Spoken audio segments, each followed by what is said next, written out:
அதனாலேயே ஒரு தயக்கம் எனக்கு. எப்படி அங்கே போகிறது அம்மா இல்லாமல் அப்படிங்கிறதுனாலேயே இத்தனை வருஷம் நான் வந்து இங்கே வராமையே இருந்துக்கிட்டு இருந்தேன். அம்மாவுக்குன்னு பிடிச்ச இடம் இது. அது மட்டும் இல்லை, எங்கள் 2 பேர் மேலேயும் இங்கே உள்ள தொழிலாளர்கள் வந்து தொழிலாளர்கள் நாங்களும் நினச்சதில்ல, அவங்களும் நினச்சதில்ல. எல்லாருமே ஒரு குடும்பம் மாதிரி இருப்போம்.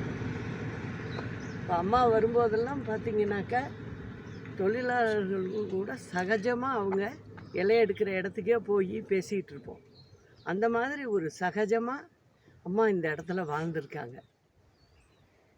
நார்மலாக ஒரு குடும்பத்தில் ஒரு பெண் எப்படி இருப்பாங்களோ அதே மாதிரி இங்கே கொடநாடு வந்து அம்மா இருப்பாங்க. அடிக்கடி சொல்லுவாங்க, அந்த காலம்லாம் எனக்கு ஒரு 7 வயசுக்கு 9 வயதோடு முடிஞ்சு போச்சு. ஆனால் அது வந்து திரும்ப எனக்கு அதை ஞாபகப்படுத்துறது வந்து இந்த கொடநாடு தான் அப்படின்னு சொல்லுவாங்க. அதனால் ரொம்ப பிடிச்ச இடம். அப்படின்னாக்கா எல்லோரும் கூட கேட்பாங்க, ஏன் நீங்கள் வெளிநாட்டுக்கெல்லாம் போகலை அப்படின்னு. எங்கள் கொடநாடு இருக்குது, அதை விட பெருசு வேறு எதுவுமே இல்லை. ஒரு நல்ல சூழ்நிலை, இயற்கை சூழ்நிலைங்க. அதனால் எனக்கு அங்கே இருக்கிறதுல தான் விருப்பம் அதிகம் அப்படின்னு சொல்லுவாங்க. அதனால் அது அம்மாவுடைய விருப்பப்பட்ட இடம், அம்மாவுடைய இடம் அது.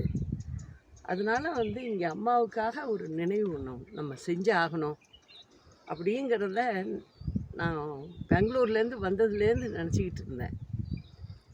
இங்கே உள்ள தொழிலாளர்களும் அம்மாவும் போயிட்டாங்க, சின்னம்மாவும் வரலையே அப்படின்னு ரொம்ப ஏக்கத்தில் இருந்தாங்க. அவங்களையும் எல்லாரையும் பார்த்துட்டு போகணும். அம்மாவுக்காக இன்றைக்கி ஒரு நல்ல நாள், இன்றைக்கி ஒரு நல்ல விஷயத்தை நம்ம தொடங்கணும் அப்படிங்கிற எண்ணத்தில் காலாகாலத்துக்கு இந்த இடம் வந்து, அதாவது வந்து மனிதர்கள் வாழும் வரை இந்த இடம் வந்து அம்மாவுக்கான இடம் அப்படிங்கிறது எப்போதும் நிலச்சிருக்கணும்னு ரொம்ப யோசித்து முடிவெடுத்து இந்த இடத்த சாஸ்திரப்படியாகவும் வாஸ்துப்படியும் இந்த இடத்த தேர்வு செய்து இன்றைக்கி வந்து முகூர்த்தம் பண்ணணும், நல்ல நாள் அப்படின்னு சொல்லிட்டு வந்துட்டேன்.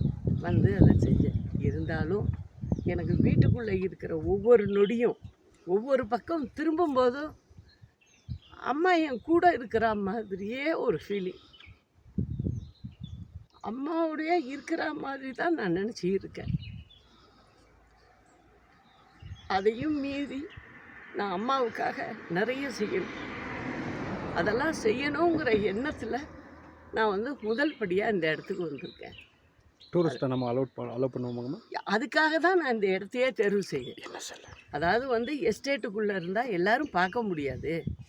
அதனால் இது பஸ் ரூட்டு, நம்ம இது ஒரு சுற்றுலாத்தலமான ஊட்டி.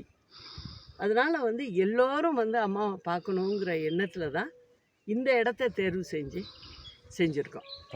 எல்லாரும் வந்து பார்க்கலாம். இது மணிமண்டபம் மாதிரி இருக்குமாமா இல்லை நிச்சயமாக அப்படி இது என்னவா இருக்கு? என்ன சொல்ல மேடம், எப்போ திறக்கணும் மேடம்? எப்படியும் ஒரு ஆகஸ்ட்டில் எப்படியும். Thank you madam.